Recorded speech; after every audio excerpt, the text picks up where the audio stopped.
పరిశుద్ధులకు దేవదేవుని యొక్క సమాధానకరమగు దీవెన ఆశీర్వాద దినములలో సంఘమైన మనమందరము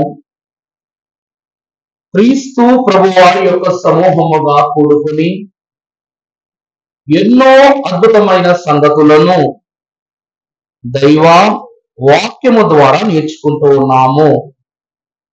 పరిశుద్ధులకు దేవుని ప్రియబిడ్డలారా, దేవుని యొక్క వాక్యమును మనము ఒక మారు జ్ఞాపకము చేసుకున్నట్లయితే పరిశుద్ధ లేఖన భాగములో నుండి అపోస్తలుడైన పౌలు భక్తుడు కొరింథీయులకు రాసిన 2వ పత్రిక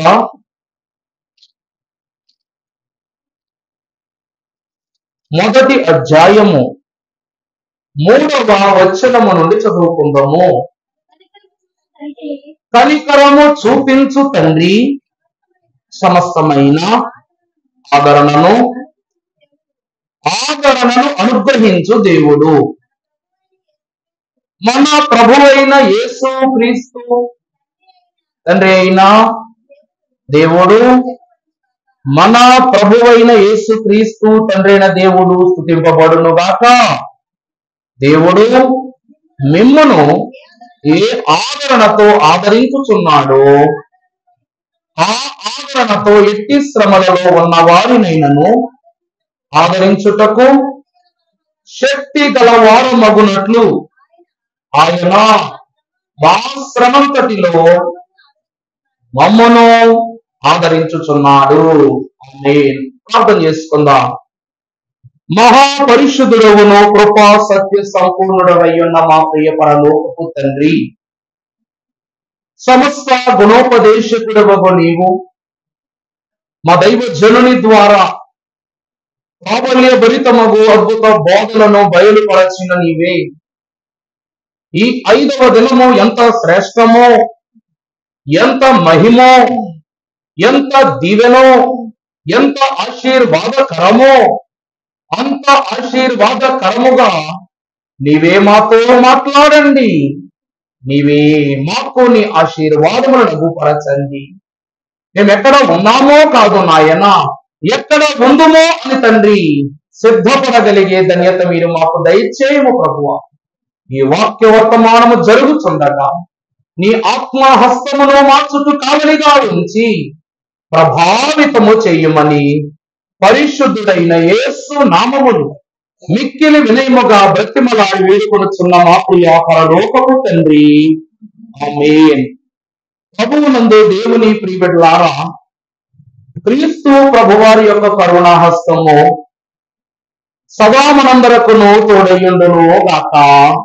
ఆమేన్. దేవుని నామాన్ని బట్టి మనము చూసినట్లయితే ఈ శిలువ ధ్యానములలో ఈ 5వ దినమునకు మన తండ్రి గారు పెట్టిన పేరు క్షమాపణ. ఏం పేరండి? క్షమాపణ. దేవుని వాక్ఫలమును బట్టి చూసినట్లయితే ఈ రోజు ఎన్నో రోజు? 5వ రోజు. 5వ రోజు గొప్పతనము మనకు బాగా తెలుసు కదమ్మా. మీ అందరికి 5వ రోజు గొప్పతనం బాగా తెలుసు కదా. తెలిసిన వాళ్ళకి ఏం చెప్తాం? వాక్యం అయిపోయింది. నేను అడుగుతుంది అర్థమవుతుందా? 5వ రోజు గొప్పతనం మీకు బాగా తెలుసా? తెలుసా? మరి తెలిస్తే ఇంకో వాక్యం ఎందుకు ధ్యానం చేసుకుందామా? తెలుసా తెలీదా? తెలీదమ్మా. తెలియని వాళ్ళకి మనం ఏం చెప్తాం? ఇక సరే ఇంకో వాక్యం అయిపోయింది, ధ్యానం చేసుకుందాం కాసేపు. తెలుసా తెలీదా? సగం తెలుసు. అయితే పని చేయండి, తెలిసిన వాళ్ళు తెలియని వాళ్ళకి చెప్పండి, తెలియని వాళ్ళు తెలిసిన వాళ్ళు తెలుసుకోండి. దేవుని ప్రేమ ద్వారా సంతోషము. ఇక ఆనందం నవ్వుకునే సమయం అయిపోయింది. 5వ దినము యొక్క ప్రాముఖ్యత ఏమిటి అనగా, ఇది తండ్రికి ప్రతిష్ఠితమైన దినము. 2వది కుమారుడు ప్రతిష్ఠించుకున్న దినము. 3వది పరిశుద్ధాత్ముడు ప్రతిష్ఠించబోవు దినము. దేవుని యొక్క మాట బట్టి చూస్తే 5 దినములను సృష్టి నిర్మాణముగా ఎంచి చూపిన దేవుడు ఈ 5వ దినమును తరువాత 6వ దినమున మానవుని సృజించి 5 దినాల బాధ్యతను ఆదాముకు అప్పగించాడు. అందుకే జీవము గల ప్రతి వానికి నువ్వు తండ్రివి గనుక నీకు ఆదామును పేరు పెడుతూ ఉన్నానని సృష్టి బాధ్యతను ఆదాముకు అప్పగించారు ప్రభు. అందువలన ఇది మానవునికి ప్రతిష్ఠింపబడిన దినము. ఇక మనము చూసినట్లయితే యేసు క్రీస్తు ప్రభువారు ఆయన పంచదాయముల యుద్ధ నుండి వచ్చిన రక్షణ భాగ్యమును విశ్వాసులముకు మనకు అనుగ్రహించిన పరిశుద్ధమైన అంతయే ఈ 5 కొత్త నిబంధనలో దేవుని సన్నిధిలో ప్రతిష్ఠించినటువంటి దినమే ఈ 5 గాయముల యొక్క అంతస్తు.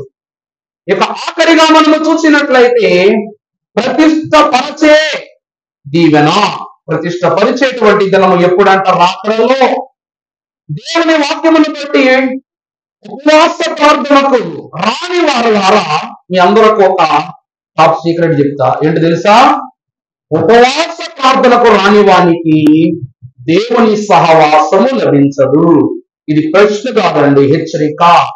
ఎందుకు ఈ మాట చెప్తున్నానంటే 5 దినముల సృష్టి మానవుని జీవనానికి ఉపయోగం.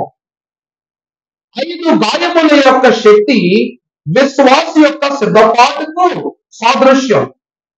కానీ మెట్ల ప్రార్థనలో 5 అంశములు విశ్వాసి రాకడ అంతస్తులోనికి చేర్చబడటానికి సాదృశ్యం. 7 మెట్లే, కానీ 5 ఎందుకు చెప్తున్నానంటే, మొదటిది మనోనిదానం, ఇది మనకు సంబంధించింది. 2వది పాపముల కుదల, ఇది మనకు సంబంధించింది. ఇక మూడవది తీర్మానము, ఇది మనదే. నాలుగవది సమర్పణ, ఇది మనదే. ఐదవది ఏంటమ్మా? వంశ ప్రార్థన, ఇదవదే, ఇది మనదే. దాని తర్వాత చేసే ఆరవ మెట్టు ఏంటి? స్తుతి, ఇది ఎవరికి సంబంధించిందంట? దేవునిది. ఆఖరిగా చూస్తే కనిపెట్టుకొనుట, అది కూడా ప్రభువుదే. ఈ 5 క్రమములను ఆచరిస్తే పరలోకమున దేవుని ఎదుట ప్రతిష్ఠింపబడతామట. అంటే 5 దినములు నరునికి ప్రతిష్ఠింపబడను, 5 గాయములు రాకడ కొరకు ప్రతిష్ఠించబడను, 5 మెట్లు మనలను దేవుని రాజ్యములో ప్రతిష్ఠింపజేయును. ఆ రీతిగానే ఈ దినముల వాక్య భాగంలో కూడా 5 అనే అంకెను అనుసంధానం చేసుకుని ఈ దిన వాక్య భాగాన్ని ముందుకు తీసుకుని వెళ్ళదాం. పరిశుద్ధ గ్రంథములో చదువుబడిన అంశ పాఠం మొదటి అధ్యాయం, కొరింథీయులకు రాసిన 2వ పత్రిక 1వ అధ్యాయం 4వ వచనాన్ని చదువుకుందాం. దేవుడు మిమ్మల్ని అనుకోండి, మమ్మల్ని అంటే ఏముంది? మాకు వద్దే మరి చూడండి. మమ్మను ఏ ఆదరణతో ఆదరించుచున్నారు? ఆదరణతో ఎట్టి శ్రమలలో ఉన్న వారినైనా ఆదరించుటకు శక్తి గల వారు మగునట్లు ఆయన మా శ్రమంతటిలో. చాలండి. ఈ వచనం చదువుతున్నప్పుడు మీకేమన్నా ప్రత్యేకంగా కనబడుతున్నాయా? ఏం కనబడుతున్నాయి?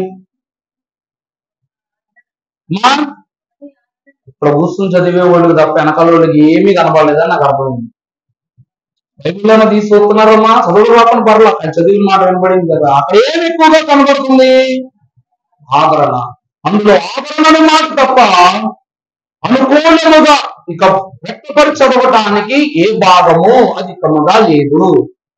దైవజనులైన దేవదాసరి గారు అన్నారు, ప్రతిష్ఠితులకు ఓ ప్రియ విశ్వాసి, జీవ గ్రంథమున నీ పేరును రాయించుకున్నటకు నిన్ను నువ్వు సిద్ధపరచుకుంటున్న ఓ సంగమా, ఆలకించుము. దేవుని పరిశుద్ధ గ్రంథములో ఏ అక్షరమైనను ఏ పదమైనను ఒకసారి రాస్తే చాలా గొప్ప. అవునా? దేవుని బైబిల్ గ్రంథములో ఇప్పుడు ఏలియా అన్న మాట రాయబడి ఉంది కాబట్టి ఏలియా గురించి చదువుకుంటున్నాను, రాయబడకపోతే చదువుకో. ఆ రీతిగానే ఏదైనా ఒక పదము బైబిల్ గ్రంథం అంతటిలో ఒక్కసారి రాయబడితే చాలా ఘనమైన స్థితి. లేక ఒక పుస్తకములో రాయబడితే అది ఇంకా ఘనమైన స్థితి. అర్థమవుతుందండి? 66 పుస్తకాలు ఉన్నాయి. 66 పుస్తకాల్లో 66 సార్లు రాశారనుకున్నా. అప్పుడు ఆ మాటకు ఇంకెంత విలువ ఉన్నట్టు? అదే మాట ఉన్న అధ్యాయాలన్నిటిలోనూ రాయబడింది అనుకోండి, అది ఇంకా ఇంకా గొప్పది. ఇక ఆఖరిగా చూస్తే ఆ మాటే ఒక్క వచనములో పలుమార్లు రాయబడితే ఇంకెంత ఘనతో చూచారా? దేవుడు మిమ్మల్ని ఏ ఆదరణతో ఆదరించుతున్నాడు? ఆ ఆదరణతోనే ఎట్టి శ్రమలలో ఉన్న వారినైనను ఆదరించుటకు శక్తి గల వారమగునట్లు ఆయనే మా శ్రమ అంతటిలో మమ్మల్ని ఆదరిస్తున్నాడు. ఇప్పుడు లెక్క పెట్టండి ఒకసారి, ఎన్ని ఆదరణలనే మాటలు ఉన్నాయో లెక్క పెట్టండి. అక్కడ బాగా చూడాలి. అక్కడ దేవుడు మమ్మను ఏ ఆదరణతో 1 ఆదరించుచున్నాడు, 2 ఆ ఆదరణతో 3 ఎట్టి శ్రమలలో ఉన్నవారు నేను ఆదరించుటకు, 4 శక్తి గల వారిని కొనట్లు ఆయన మా శ్రమంతటిలో మమ్ములను ఆదరించున్నాడు. ఎన్నిసార్లు ఉంది? వామ్మో, ఇదేదో గొప్ప సంగతే. 5 రోజులు మనిషి కొరకు, 5 గాయములు సంఘము కొరకు, 5 మెట్లు విశ్వాసి యొక్క ఏర్పాటు కొరకు, ఈ వచనములో ఉన్న 5 ఆదరణలు మీ కొరకు. దేవునికి మహిమ కలుగును గాక. ఈరోజు మీరందరూ గనులు, గొప్పోళ్ళు. దేవునిపై వాళ్ళ పరిశుద్ధ వాక్యమును మనం చూస్తే ఈ 5 ఆదరణలకు మన తండ్రి గారు పెట్టిన పేరు ఏర్పాటు. ఏంటండి? ఏర్పాటు. దేవుడు మిమ్మల్ని ఏ ఏ ఆదరణలతో ఆదరిస్తున్నాడు? కొన్ని మాటలు చెప్తారా? మిమ్మల్ని దేవుడు ఆదరించే కొన్ని వస్తువులు ఏంటి? దేవుడు మిమ్మల్ని ఏవే విషయాలతో ఆదరిస్తున్నాడు? ప్రేమతో, నెక్స్ట్ సంతోషంతో, నెక్స్ట్ ఇంకా ఆభరణ కలిగిన వస్తువుల గురించి అడుగుతున్నా. సిలువ చెంత చేరిన నాడు కలుషములను కడిగి వేయు పౌలు వలెను శిలా వలెను పౌలు వలెను శిలా వలెను సిద్ధపడిన భక్తుల జోచి సిద్ధపడిన భక్తుల జోచి అంటే అలాగున సిద్ధపడిన భక్తులను చూచి వాళ్ళందరూ దేన్ని చూచారంట? వాళ్ళందరూ దేన్ని చూచారండి? గట్టిగా చెప్పాలి. సిలువ. సిలువ చెంత చేరిన నాడు కలుషములన్నీ కడిగివేయు. అదే మాట పౌలు వలె శీలా వలె సిద్ధపడిన భక్తులు కూడా చెప్తూ ఉన్నారు. దేవుని వాక్యాన్ని బట్టి చూస్తే త్వరగా ముందుకు వెళ్ళాలి, సమయం లేదు కాబట్టి క్లుప్తంగానే చెప్తారు. సిలువను గూర్చిన వార్త నశించుచున్న వానికి వెలితనము గాని రక్షింపబడిన వానికి దేవుని శక్తి. చూచారా? సిలువ ద్వారా విశ్వాసికి ఏమొస్తుంది? శక్తి వస్తుందన్నమాట. అంటే నీకు బాధ కలిగినప్పుడు దైవ సాన్నిధ్యంలోనికి వచ్చి ఏ రీతిగా భక్తుడైన పేతురు ముమ్మార్లు నీవు నన్ను ఎరగవని చెప్పినప్పుడు, ఒక చిన్ని బిడ్డ చెప్పినప్పటికీ, పురజనులు చెప్పినప్పటికీ అతడు ఉపేక్షించక తను సముదాయించుకొనుకున్నప్పుడు ఆఖరికి కోడి సైతం ఏం చేస్తామని చెప్పండి? పోయి బుద్ధి లేనివాడా వెళ్ళు, సమయం మించిపోతూ ఉంది అని చెప్పి కోడి కూడా హెచ్చరికనిచ్చినప్పుడు పరుగున సిలువ యొద్దకు వెళ్ళి ఏం చేశాడంట? ప్రభు ఎదుట క్షమాపణ కోరుకున్నాడట పేతురు. అదే క్షమాపణ అయ్యా యోగా ఎందుకు కోరుకోలేదు, యోగాకు ఎందుకు ఇవ్వలేదు అని అంటే ప్రియులారా, పేతురుకు యోగాకు ఒక అద్భుతమైనటువంటి విలువ ఉంది వాక్యములో. ఇస్కరియోతు యోధాను గురించి ఇంకా యోధాలు ఉన్నారు కానీ శిష్యుడైన ఇస్కరియోతు యోధాకు పేతురుకును ఒక గొప్ప బల సంకల్పం ఉంది. ఏమిటి అంటే పేతురును ఎప్పుడు అందరూ తెలివి తక్కువ వాడు చూడటం చేసేవాడంట. నేను చెప్పేది అర్థమవుతుందమ్మా? పేతురు ఎప్పుడు వెనకాల ఉండేవాడు. ఎందుకు అంటే ఏదైనా సమస్య వస్తే నన్ను ముందుకు తోసేస్తారు వీళ్ళందరూ, ప్రభువుని అడగమంటారని పేతురు అనుకుండడం చూసి పేతురును చాలా మంది ఏం చేసేవారంట? బాగా తగ్గించేశారు. పెద్దోడు కాబట్టి గౌరవమే, కానీ వారి మనస్సులో ఆలోచన అలా ఉండేది. కానీ యోగా అడిగే ప్రతి ప్రశ్న చాలా చాతుర్యముతోనూ చాకచక్యముగాను కనబడడం ద్వారా యోగాయే క్రీస్తు తరువాత మన నాయకుడిని భావించిందంట లోకం. కానీ ఆఖరు వరస్సులకు వచ్చేసరికి పేతురు యొక్క ఘనత క్రీస్తులో ఎంత ఫలింపుగా ఉందో మధ్యరాత్రి విందులో తెలిసిపోయింది. ఎందుకు అనగా ప్రియులారా, ఇస్కరియోతు యోగా యేసు క్రీస్తు ప్రభు వారి యొక్క కోశాధికారి, లోగన్ భాషలో చెప్పాలంటే ట్రెజరర్. ఏంటండి ట్రెజరర్ అంటే? యేసు క్రీస్తు ప్రభు వారు అయ్యా మాకు అనారోగ్యం ఉంది, మాకు బిడ్డకు దెయ్యం పట్టింది, మా బిడ్డ చనిపోయారని ఎవరైతే వస్తారో వారి ఇంటికి వెళ్ళి వారిని స్వస్థపరిచినప్పుడు వృత్తి చేతులతో ప్రభువును పంపేవారా? దేవుని వాక్యంలో రాయకపోవచ్చు కానీ ఇప్పుడు నేను మీ ఇంటికి వస్తా, అయ్యగారు మా ఇంట్లో పలానా ఇబ్బంది ఉందంట, నేను వచ్చి ప్రార్థన చేసిన తర్వాత నేను వద్దన్నా కాదన్నా ఉట్టి చేతులతో పంపడానికి మనసు ఒప్పుకుంటుందా? మీ శక్తి కొలది కానుకిచ్చే పంపుతారు. అలాగన ప్రభువు యొక్క కానుకలను కూడా భద్రపరచడానికి శిష్యులు ఒకడైన యోగాన్ని అర్పించారు. ఎందుకనగా అతను ఎవడు? జ్ఞానవంతుడు, విద్యావంతుడు, సమయోచిత జ్ఞానము కలిగిన వాడు గనుక సొమ్మును ప్రభువుకి ఇచ్చినటువంటి గొప్ప గొప్ప ధనరాశులను అతను ఏం చేసేవాడు చెప్పండి? అతని వస్త్రాలలో భద్రపరిచేవాడంట. ఏంటయ్య గారు యోగా బట్టలు ఏవైనా గోలు సంచులా అంటే నిజంగానే గోలు సంచులు. యోగా వ్యక్తిత్వమే ఈ రోజు పిల్లలకు వచ్చింది, యోగా వ్యక్తిత్వమే ఈ రోజు బట్టలు కుట్టేందుకు వచ్చింది అనమాట. ఎందుకంటే 7 జోగులు పెడతారు, 7 జోగులు పెడతారు, వెనకాల 2 జోగులు పెడతారు, ముందు 2 జోగులు పెడతారు, మోకాళ్ళ దగ్గర 2 పెడతారు, అరికాళ్ళ దగ్గర 2 పెడతారు. అది ఏం దాచుకుంటాడో తెలియదు. మొత్తం అంతా ఇదికి దులిపినా సరే రూపాయి బిళ్ళ కూడా పడదు వాడి నుంచి.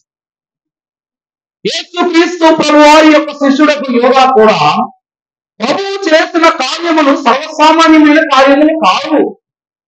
ఆయన మృత్యువులో ఉన్న వారిని లేవనెత్తిన గనక మృత్యువును బాపిన ప్రభువుకు శక్తి కొలది కాదు, శక్తికి మించిన కానికే ఇచ్చేవారు అందరూ.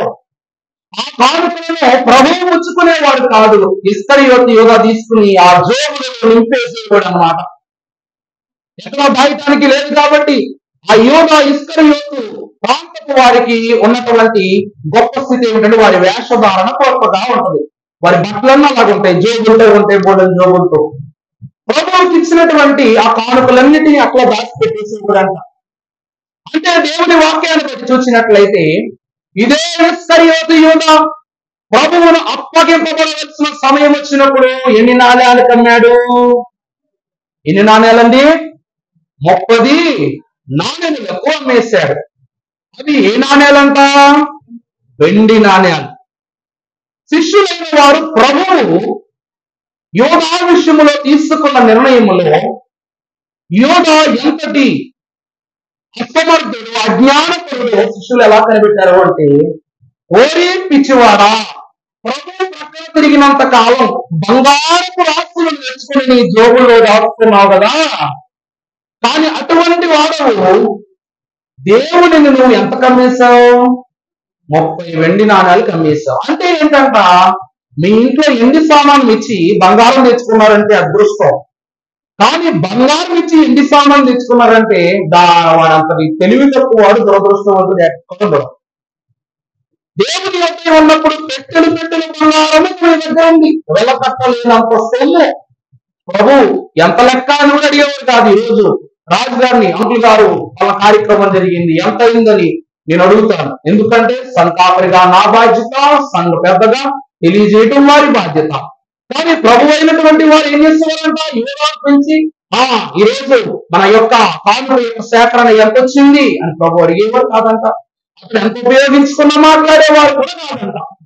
దేవుని ప్రియమిత్రులారా, శిష్యులు గమనించిన మాట, అంత దేవుడు, అంత గనుడు, సువర్ణమైన దేవుని మహిమను చూసినటువంటి ఇతడు ప్రభువును వెండి నాణ్యాలు కమ్మేశాడు అంటే ఇతరంతటి అజ్ఞాని భూమి మీద ఎవరైనా ఉంటారా?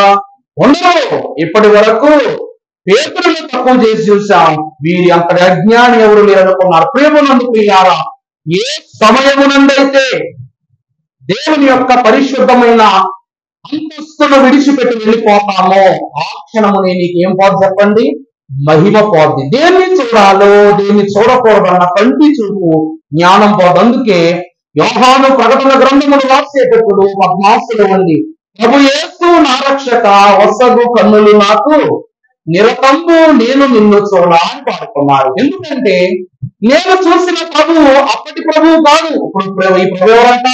అల్పాయు నీవేవో మేఘయు నీవే, అల్పాయు నీవేవో మేఘయు నీవే, యేసు నా రక్షక, నొసగు కన్నులు నాకు నిరతము నిన్ను చూడా. చూసారా, అతడు నిన్ను మునుపటి చూసిన కనులతో చూచుటకు నాకు శక్తి లేదు. నువ్వు అప్పుడు కేవలము మా ప్రభువు, మాతో తిరిగిన ప్రభువు, కానీ నువ్వెవరము? అల్ఫయు ఒమేఘయు, మొదటి వాడవును కడపటి వాడవును నీవే ప్రస్తుతిస్తూ ప్రకటన గ్రంథమును రాయటానికి ముందు, పరలోకాన్ని చూడటానికి ముందు ప్రభువును చూశాడు ఆ యోహాను. దేవుని ప్రియమిత్రులారా, ఆ రీతిగానే యేసు ప్రభు వారిని విడిచిపెట్టిన ఇస్కరియోతు యూదా కూడా ఏమైపోయాడంట? కళ్ళు మందగిలిన వాని వలె తప్పింపబడ్డాడు అంట. అందుకే మన దైవజనులు ఇంకో పాటలు రాస్తారు, యేసు మాటలో నా ఎంతో బలమున్నది, స్వామి మాటలో నా చాలా శక్తున్నది, యేసు మాట కోటి రూపాయ మూట, యేసు మాట కోటి రూపాయల మూట, యేసు మాటలో నా ఎంతో బలమున్నది, స్వామి మాటలోన చాలా శక్తున్నది. యేసు మాట ఎంత వెలంట? ₹1 వెలంట. ఆ కాలంలోనే ప్రభు మాట ₹1,00,00,000 వెల. మరి ఈనాడు ఎన్ని వేల కోట్లు మనకే తెలియదు. ప్రభువులకు ప్రియులారా, అంటే ఇతని యొక్క అజ్ఞానముతో దేవుడు అనగా కోటాను కోట్లకు విలువ చేయబడినటువంటి దేవుని మహిమను అమ్మేసుకున్నాడు. ఎందుకు అంటే సిలువ రక్షణను కోల్పోవుట వల్ల. అందుకే అతడు విసిరి కొట్టవలసింది ఎక్కడ అనగా ప్రభు దగ్గరికి ఆ నాణ్యాలు తీసుకొచ్చి పడేసి, నాయనా నన్ను క్షమించు, ఈ పాపపు నాణ్యముల వల్ల నేను నిన్ను అప్పగించానని ప్రభు దగ్గర ప్రాధేయపడటం అనేసి పనప్పగించిన వాళ్ళ దగ్గరికి వెళ్ళి వాళ్ళ కాళ్ళ మీద పడ్డాడు యోధ. నేను చెప్పిన అర్థమవుతుందండి. ఇప్పుడు ఒకరిని ఒక దెబ్బ కొట్టిన తర్వాత సారీ అని చెప్పేసి కొట్టినోడికి చెప్తామా, కొట్టమన్నోడికి చెప్తామా? కొట్టిన వాడిని చెప్తాం. కానీ ఇక్కడ ఏం చేశాడంట? కొట్టమన్న వాడి దగ్గరికి వెళ్ళి ఆ నాణ్యాలు విసిరేసి, నేను తప్పు చేశాను, నేను పాపం చేశాను అని అంటే వాళ్ళు ఏమంటారు? వాళ్ళు ఏమన్నారు తెలుసా? అక్కడికి చిచ్చి ఈ నాణ్యాలు తీసే ఇక్కడ నుండి, ఈ పాపపు నాణ్యాలు ముట్టుకుంటే మాకు శాపాలు వస్తాయి అన్నారు. పని ఇచ్చిన వాడే నిన్ను పనికి రాని వానిగా చూసేసరికి యోధ సిలువ దగ్గరికి వెళ్ళటానికి గల అంతస్తుని ఏమైపోయాడు? కోల్పోయాడు. అందుకే నశించిపోయే వాడికి అది వెర్రితనము, రక్షింపబడిన వానికి శక్తి. మొదటిది ఏంటండి? సిలువ. రెండవది చూస్తే యోహాను సువార్త 1వ అధ్యాయం ప్రారంభము నుండి చదువుకున్నట్లయితే, ఆదియందు వాక్యముండెను, వాక్యము దేవుని వద్ద ఉండెను, వాక్యమే దేవుడై ఉండెను. ఆయన ఆదియందు దేవుని వద్ద ఉండెను. చాలు అమ్మా, సమస్తమును చదవము. ఆయన మూలముగా కలిగిను, కలిగి ఉన్నదేదియు ఆయన లేకుండగా కలుగలేదు. చాలు. రెండవ ఆదరణ ఏంటి చెప్పండి? వాక్యం. దేవుని ప్రియమిత్రులారా, దైవజనుడు దేవదాసయ్య గారు చెప్పారు, నీకు భరించరాని ఒక పని నీకు అవ్వట్లేదు, ఒక ఇబ్బంది నీకు కలుగుతూ ఉంది. ఈ శ్రమ కలిగినప్పుడట నువ్వు కూర్చున్న స్థలములో, అనగా దేవుని కొరకు నువ్వు ప్రార్థించుకోవడానికి ఏర్పరచుకున్న స్థలములో కూర్చుని కీర్తనల గ్రంథము ప్రారంభ అధ్యాయము నుండి ఆఖరి వరకు 150 అధ్యాయాలు క్రమానుగుణ్యంగా చదివేయాలంట. క్రమానుగుణ్యంగా చదివేస్తే నీకు అవ్వని పనిని దేవుడు అవ్వగొడతాడు. ప్రకటన గ్రంథములను ప్రతిదినము చదువుకుంటే అపవాది యొక్క బెడద ఉండదు. తెలుగు క్రైస్తవ కీర్తన పుస్తకములో అందరికీ 1-2 స్తుతి పాటలు అంటే మనకి ఎన్ని ఉన్నాయి? 15 స్తుతి పాటలు ఉన్నాయి. ఈ 15 స్తుతి పాటలు తూచా తప్పకుండా పాడుకుంటే రోగాలు తగ్గిపోతాయి అంట. అయ్యగారు అన్నారు, రాగాలు తీస్తే రోగాలు తగ్గిపోతాయి అన్నారు.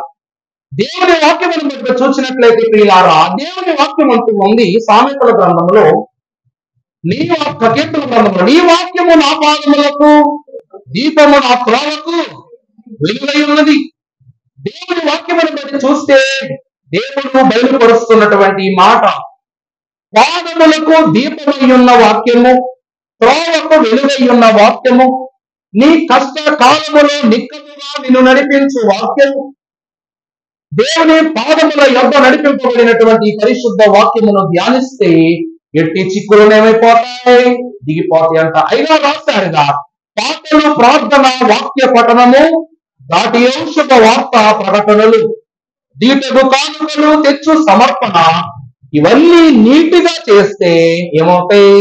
నిలబడగలవు. మనము కాళ్ళ మీద నిలబడాలనుకోవాలి, కానీ ఏడు మీద నిలబడాలనుకుంటే అది పిచ్చితనం. పాటలు పాడాము కదా, పాటల తర్వాత వెళ్ళొచ్చులే, వాక్యం చదివాక వెళ్ళొచ్చులే, ఆరాధన అయ్యాక వెళ్ళొచ్చులే, వాక్యము మధ్యలో వెళ్ళొచ్చులే, దీవెన అనుకునేటట్లు, లోకం అన్నట్లు మమా అనుకున్నట్టు దీవెన టైంలో వెళ్ళొచ్చులే అనుకున్నావు అనుకోండి, పరలోకానికి కూడా నువ్వు వెళితే వెళ్ళొచ్చులే, రాకడే ఎట్టబడితే ఎట్టబడొచ్చులే, నరకానికి తప్పక వెళ్ళొచ్చులే అన్న మాటలు బయటకు వస్తాయి. మరి నిజమంటారా కాదంటారా? అనేటువంటిది నీలో ఉన్న దేవుని యొక్క మహిమను బయటపెడతాయి. వాక్యం అనేటువంటిది దేవుని మీద నీకు కలిగిన ఆలోచనలు బయటపెడతాయి. ప్రార్థన అనేటువంటిది నీ ఆత్మను దేవుని సన్నిధిలో బయటపెడతాయి. ఇలాగ ఒక్కొక్క క్రమమునకు ఒక్కొక్క దీవెన ఉంది. అందుకే దేనిని నీటిగా చేయకపోయినా అదేమవదు, నిలబడదు. రెండవది వాక్యము. దేవుని వాక్యం అంటూ ఉంది, నీ వాక్యము పాదములకు దీపము, త్రోవకు వెలుగు. నీ వాక్యమే నన్ను బ్రతికించును, నా బాధలది నాకు. అంటే నిన్ను బ్రతికించేదే వాక్యం, నీ బాధలలో నీకు నెమ్మది ఇచ్చేదే వాక్యం. అందువలన రెండవ ఆదరణ ఏంటండి? వాక్యము. ఇక మూడవది చూస్తే, శ్రమ కలిగిన ప్రతి విషయములోనూ మనం ఏం చేస్తాం? మనకు 7 మెట్ల ప్రార్థనలో బాగా ఇష్టమైన పెట్టేదండి. గట్టి చెప్పండి అమ్మా, మాట అంటే చాలు. అసలా మన దగ్గర లేని టాలెంట్ అంతా ఉపయోగించి రాని పదాలన్నీ జత చేర్చి అందరి అంశాలను మన అంశాలుగా భావించి ఆ రోజు ఒక టాలెంట్ షో కండక్ట్ చేసామనుకోండి, ఫస్ట్ ప్రైజ్ ఎవరికి ఇవ్వాలో తెలియక జడ్జి గారికి కూడా బుర్ర మోసిద్ది అనమాట. అంత బాగా ప్రార్థన చేస్తాను. నిజమే, బైబిల్ మిషన్ వారికి ఉన్న గొప్ప అంతస్తు తెలుసా అండి? పరుల కొరకు ప్రార్థించడం, పరుల కొరకు తప్పక ప్రార్థించే అంతస్తు బైబిల్ మిషన్ వారికి ఉంది.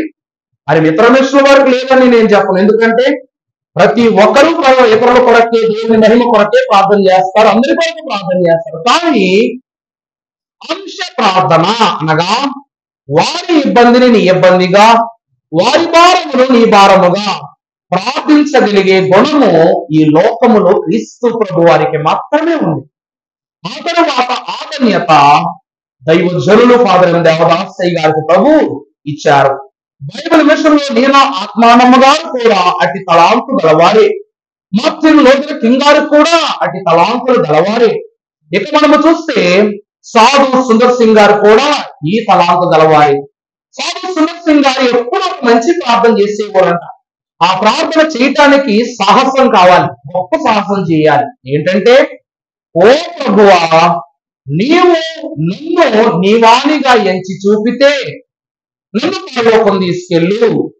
నీ దృష్టికి నేను యోగ్యుడను కానట్లయితే నన్ను నరకములో పడేయి. కానీ పరలోకంలో ఉన్నా నరకములో ఉన్నా నువ్వు నాతో ఉండు. పరలోకంలో ఉన్నా నరకంలో ఉన్నా నువ్వెవరితో ఉండు? నాతో ఉండు. దేవుని వాక్యము ద్వారా ఆయన చేసిన ప్రార్థన గొప్పదంటారా కాదంటారా? నువ్వు చెప్పండి. గొప్ప ప్రార్థన. అంతెందుకు, బైబిల్ మిషన్ సంస్కృతము సంఘ వ్యవస్థాపకులు ఎబ్బోకు ప్రార్థనా మందిరము యొక్క మొదటి సంఘ కాపరి గనులు ప్రభుదాసయ్య గారు కూడా ఒక ప్రార్థన చేసేవారంట.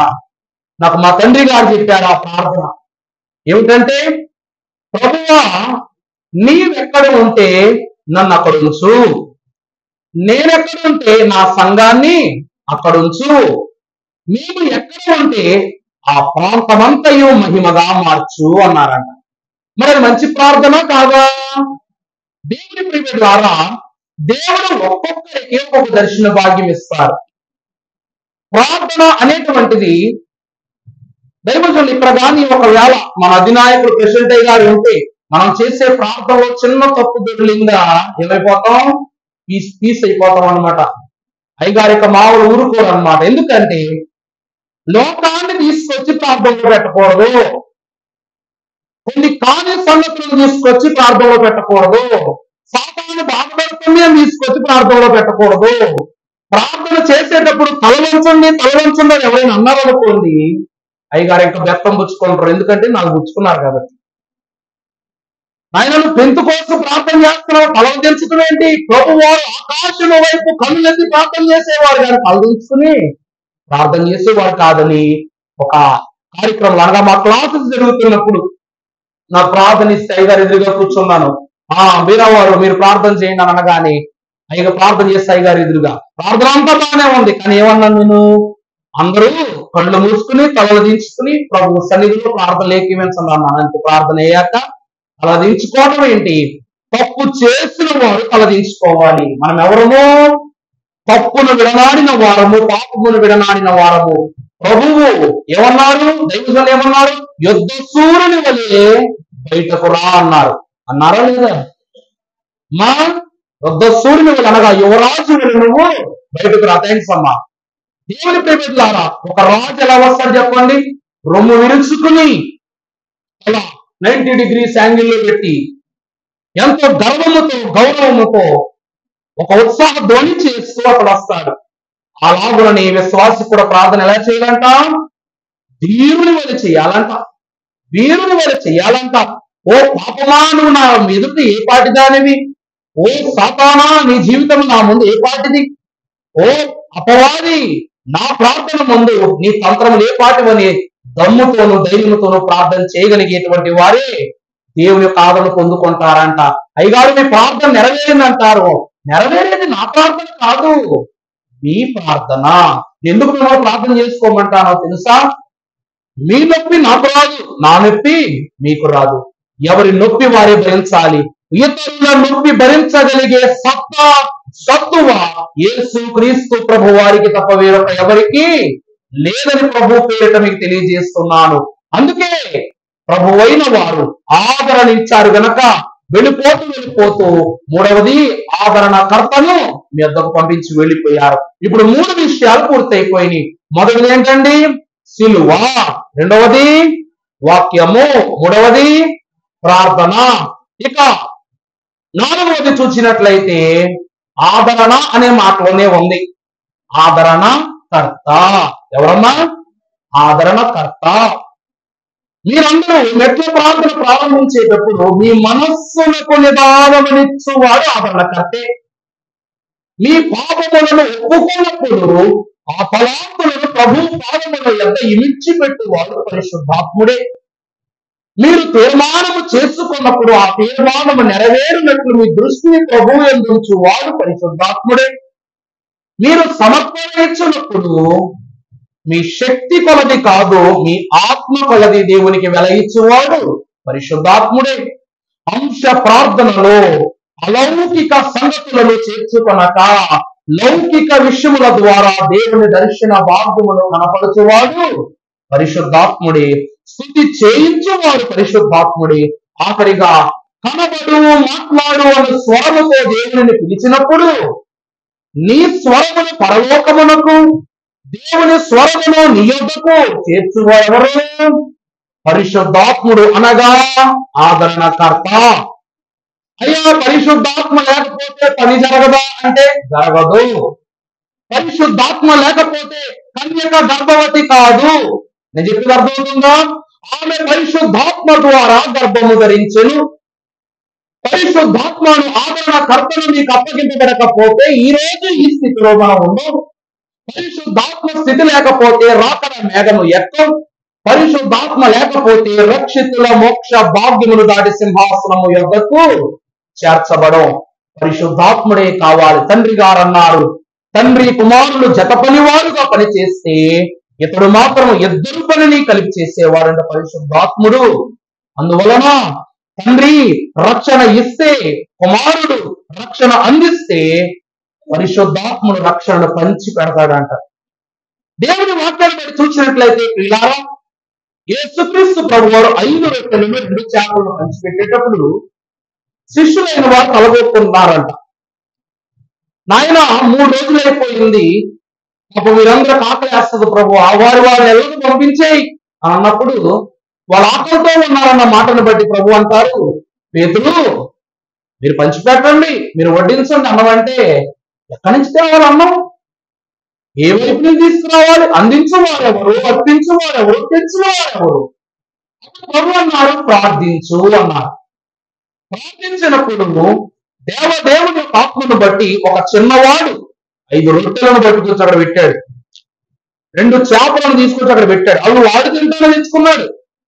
కానీ అక్కడ ప్రభువు ఉన్నారని తెలిసి అవి తీసుకొచ్చేసి ప్రభువుకి ఇచ్చాడంట. అక్కడ 5 రొట్టెలు 2 చేపలు, మొత్తం 7 సంపూర్ణ సంఖ్య అక్కడ చేరిపోయింది. దైవజనులు అన్నారు, అన్ని లోకములకు అవతలమున్నా ఉన్నతాలోకాన సన్నుతున్న దేవా అన్నారు. ప్రభువు చేసిన ప్రార్థన ఈ సంపూర్ణ సంఖ్యయగు 7 అంతస్తులను దాటి 7 సంఖ్యను దాటి అవతలనున్న తండ్రి ఆవలకు చేరింది కనుక ఈ 5 రొట్టెలను 2 చేపలను ఏమయ్యాయంట? 5,000 మందికి సమృద్ధిగా పంచి పెట్టబడ్డాయంట. దేవుని ప్రియబిడ్డలారా, పరిశుద్ధాత్ముడు ఎవరు అనగా పంచిపెట్టువాడు. రక్షణను పంచిపెడతాడు, రాకడలో అంతస్తులను పంచిపెడతాడు, దేవుని యొక్క వాక్యమును పంచిపెడతాడు. ఇక్కడ నేను నిలబడ్డా, దైవజనులు ప్రార్థన చేసేవారు, ప్రభువు స్థలజ్ఞాని అన్నారు. ప్రభు ఎవరండి? స్థలజ్ఞాని అన్నారు. యేసు ప్రభువును బట్టి చూస్తే ఇది అతి పరిశుద్ధ స్థలం, అంటే తండ్రి అయిన దేవుడు నివాసము చేయి స్థలం. అది పరిశుద్ధ స్థలం అనగా సంఘమైన వారు దేవుని సహవాసమును కోరుకునే స్థలం. ఇక ఆఖరిగా బయటకు వచ్చేసినట్లయితే అదేమిటంట? ఆవరణం. ఆవరణంతో మనకు పెద్ద పని లేదులే. అతి పరిశుద్ధ స్థలములో ఏమున్నది? దేవుని మహిమ ఉంది. పరిశుద్ధ స్థలములో ఏముంది? ఇది దీపస్తంభం కాదు కానీ అనుకోండి, దీపస్తంభం ఉంది. దేవుని మహిమతో అతి పరిశుద్ధ స్థలము వెలుగుతుంది. ఆ దీపస్తంభముగా దేవుని మహిమతో అతి పరిశుద్ధ స్థలం వెలుగుతుంది, దీపస్తంభముతో పరిశుద్ధ స్థలం వెలుగుతుంది. మరి ఆవరణం దేనితో వెలుగుతుంది? సూర్యుని కాంతితో. ఎండ ఎక్కడ వస్తుంది? మీరు బయట చెప్పులు వేస్తారు, అక్కడేగా ఎండ కాసేది. లోపల ఏముంటదంట? లైట్ల వెలుగు. అనగా ఇక దీపస్తంభాలు అనుకోండి, నేను ఏర్పాటు చేయలేదు, ఎందుకంటే మన ఆలయంలో ఏర్పాటు చేసిన స్థలం లేదు కాబట్టి ఏర్పాటు చేయలేదు. దేవుని యొక్క 7 ఆత్మల శక్తి ఈ పరిశుద్ధ స్థలములో సంచారం చేస్తుంది. ఇక్కడ మాత్రము సమీపింపరాని తేజస్సులో ఉన్న ప్రభు యొక్క మహిమ అతి పరిశుద్ధ స్థలంలో ఉంటది. ఈ అతి పరిశుద్ధ స్థలాన్ని రెండింటిని వేరు చేస్తూ అడ్డంగా ఏముందంట? అడ్డంగా ఏముందండి? గట్టిగా బాబా అలా చెప్తున్నది. నేను ఏమైనా అడ్డం ఉన్నట్టు పంపించి, నేను అడ్డం ఉన్నట్టుగా మాట్లాడతా. ఏం అడ్డం వదిలేసి ఎవరు అడ్డం ఉన్నారు? ఇక్కడ తెర అడ్డంగా ఉంది. దేవుని ప్రియబిడ్డలారా, ఈ తెర అడ్డముగా ఉండటం వలన ప్రభు ఏం చేస్తాడంట? సిలువలో మరణించిన అక్షరములని దేవుని యొక్క మహిమను, క్రీస్తు ప్రభు వారి యొక్క సిలువ శిక్షను దిగ్గున ఒక ప్రళయముతో కూడిన శక్తితో ఏం చేసిందంట? ఈ తెర మీదకు వచ్చి పడిందంట. వచ్చి పడగానే తెర ఏమైపోయింది? 2 భాగాలుగా చినిగిపోయింది. పరిశుద్ధాత్మ శక్తి ఏమిటి అంటే దేవుని యొక్క రక్షణ శక్తిని నీకు అడ్డుగోడగా ఉన్న దేనినైనాను ఎంచుకుని నీకు పంచి పెట్టగలిగే ధన్యతే ఏమై ఉన్నది? పరిశుద్ధాత్మ ఉన్నది. అప్పటి నుండి ప్రభువు విశ్వాసి ఇద్దరేమైపోయారు? ఏకమైపోయారు. అందుకే అయ్యగారు, దైవజనులు దేవదాస్ అయ్యగారు ఎన్నో పాటలు రాశారు. ఒక భక్తులు రాశారు, ఏమిటి అనగా, జీవము గెల్చెను ఏరయు చీలను, నా భారము దిగిపోయెను దొర్లిపోయెను, సిలువే నాకు శరణము, నాకు రక్షణము, చూడను ప్రభు చావును, చూడను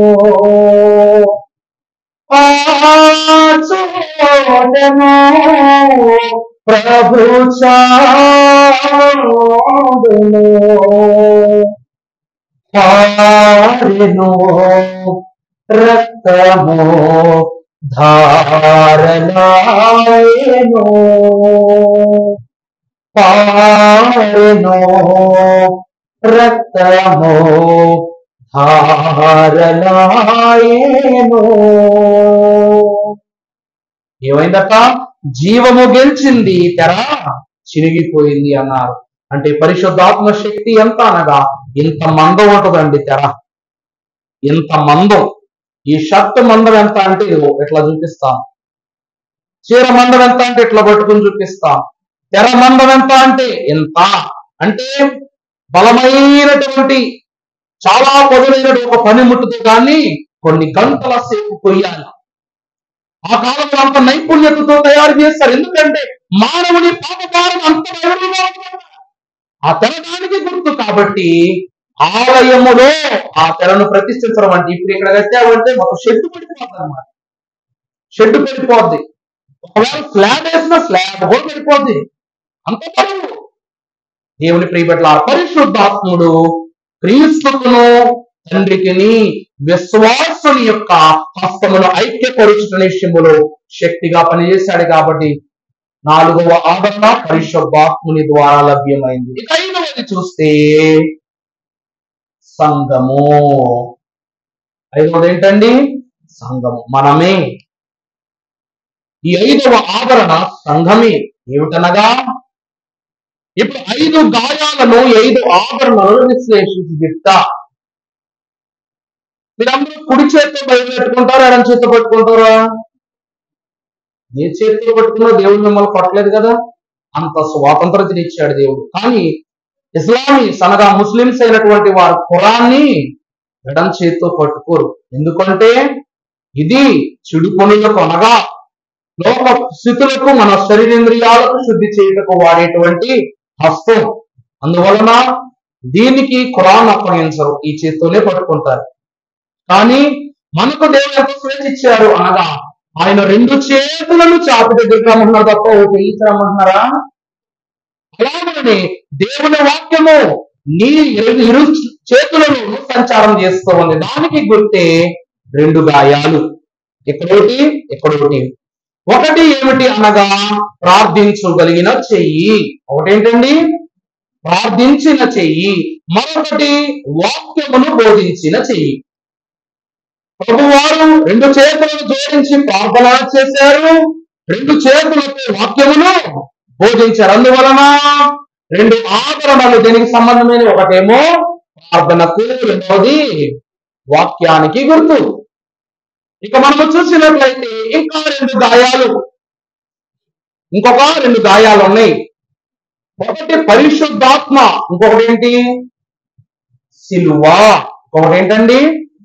నిన్ను రక్షించుటకు సిలువ అను శ్రమ వైపు అడుగు వేయటానికి ఒక కాలు, నిన్ను పరలోకమునకు నడిపించుటకు సంసిద్ధము చేయుటకు మరొక కాలు.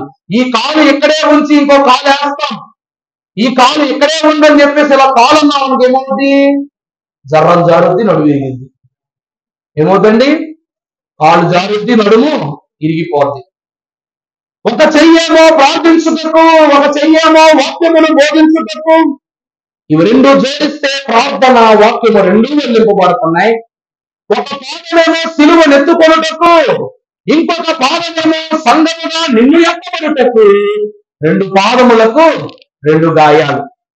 ఇలాగన సిలువ, వాక్యము, పరిశుద్ధాత్మ, ఇంకొకటి ప్రార్థన. ఇలా 4 విషయాలు. 5వది ఏంటన్నాను? సంఘము. ఆ గాయం మీదంటే ప్రక్కటి ఎముకలో ప్రభువును పొడిచినది. సంఘము నా యొక్క శరీరము అయ్యున్నది. దేవుని ప్రియమిత్రులారా, ఒక మనిషి బ్రతికున్నారా చనిపోయారా టెస్ట్ చేయాలంటే ఎక్కడ పొడుస్తారండి? లివర్లో పొడుస్తారనమాట. తెలుగులో చెప్పనులేండి, మీకు బాగా తెలుసు లివర్ అంటే ఏంటో. నాకు లివర్ అంటే యాక్ అనమాట. నేను లివర్ తిన్నాను చికెన్ లో. కానీ ఈ లివర్ ఎంత ప్రాముఖ్యమైన పాత్ర పోషిస్తుందంటే, స్పేర్ కిడ్నీ దొరికిద్ది, స్పేర్ హార్ట్ దొరికిద్ది, స్పేర్ లంగ్స్ దొరుకుతాయి, స్పేర్ బ్లడ్ కూడా దొరికింది. కానీ స్పేర్ లివర్ దొరకటం చాలా అరుదు. చాలా అంటే చాలా అరుదు. 0.1% ఛాన్స్ అన్నమాట. ఎందుకంటే లివర్ లో ఇంత లివర్ ఉందనుకుందాం, మీకు ఇంత భాగం ఉన్నా సరే మీరు బ్రతికేస్తారు. అందుకే తాగకండయ్యా, తాగితే లివర్ చెడిపోద్ది అంటారు. ఎందుకంటారు చెప్పండి? వ్యసనముల వల్ల లివర్ చెడిపోతుంది ఎందుకంటే దీనికి ఆల్టర్నేట్ లేదు. ఇది ఏమిటి అనగా, నువ్వు తినే భోజనాన్ని, నీవు పుచ్చుకునే ప్రతి ఆహార పదార్థాన్ని డైజెస్ట్ చేసేటువంటి పెద్ద కడుపునకి యాసిడ్ రిలీజర్ అంటారు. దీని ఏమంటారండి? యాసిడ్స్ ని రిలీజ్ చేస్తుంది ఇది. అలాంటిది నువ్వు చెడు తిండి పెట్టినప్పుడు, చెడు పద్ధతులు లోపలికి పంపినప్పుడు లోపల ఏం జరుగుతుంది చెప్పండి? అది రిలీజ్ చేసే యాసిడ్ కి ఈ చెడు కూడా కలిసి లోపల ఏమవుతుందంట, ఇన్ఫెక్షన్ జరుగుతుంది. అలా జరగడం వల్ల ఆఖరికి ఏమవుద్ది, 2 గాజులు అమ్ముకోవాల్సి వస్తుంది అన్నమాట. ఏం చేయాల్సి వస్తుందండి, 2 గాజులు అమ్ముకోవాల్సి వస్తుంది. తెలుసా మీకు 2 గాజులు గొడవ? అక్కడ తింటే ఏం చేయాలా, 2 గాజులు అమ్ముకోవాల్సి వస్తుంది. దేవుని ప్రియబిడ్డలారా, తప్పుకొనుకోబాకండి. నిజాలు దేవుని సన్నిధిలో మాట్లాడుకునే తరుణం దేవుని వాక్యము తెలియజేస్తూ ఉంది. మునుపెన్నడూ మీరు చూడని ఆరోగ్యమును నేను మీకు ఇస్తూ ఉన్నానని ప్రభు అన్నారు. నిన్ను స్వస్థపరిచి యెహోవాను అన్నారు. ఆయన పొందిన దెబ్బల వలన నీకు స్వస్థతనిస్తూ ఉన్నానని ప్రభు అన్నారు. పరిశుద్ధాత్మయే తన రక్షణ ద్వారా నేను స్వస్థపరచునని అన్నారు. ఇంత స్వస్థత ఈ సోమవారం, ఈ రోజు కూడా వస్తుంది ప్రార్థనే. మరి ఇంత ఆశీర్వాదకరమైన దినములో సిలువ యొద్ద నుండి నీకు వచ్చే భాగ్యాన్ని పొందుకుందామా, విడనాడుకుందామా?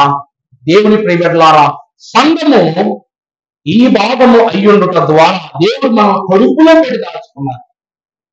తల్లి అంటే తల్లి ఏం చేస్తారంట, కడుపులో తీసి పెడతదంట. మనకు తల్లి, తండ్రి, స్నేహితుడు, రక్షకుడు, ప్రియుడు అన్ని మనమే. మరి ఆయన కడుపులో నుంచి నీకు ఆహారం పెట్టలేదమ్మా, తన ప్రాణాన్ని పెట్టేసి అడ్డంగా పెట్టి నేను రక్షించుకున్నాడు. మరి ఇన్ని 5 ఆభరణములు దేవుడు నీకు ఇచ్చినప్పుడు దాన్ని నువ్వు సద్వినియోగపరుచుకుని పరలోక భాగ్యములో నీ ప్రభువు రక్షించుకున్న పౌరుషము కలిగిన విశ్వాసిగా నువ్వు జీవిస్తావా? లేకపోతే ఏమైతేనే, ఏదైతేనే, కాదంటేనే, లేదంటేనే నాకు ఉండిపోతావా? మనకు మనమే నిర్ణయం తీసుకోవాలి. ఇది సిలువ దినము, ప్రభువు దినము, నీ దినము.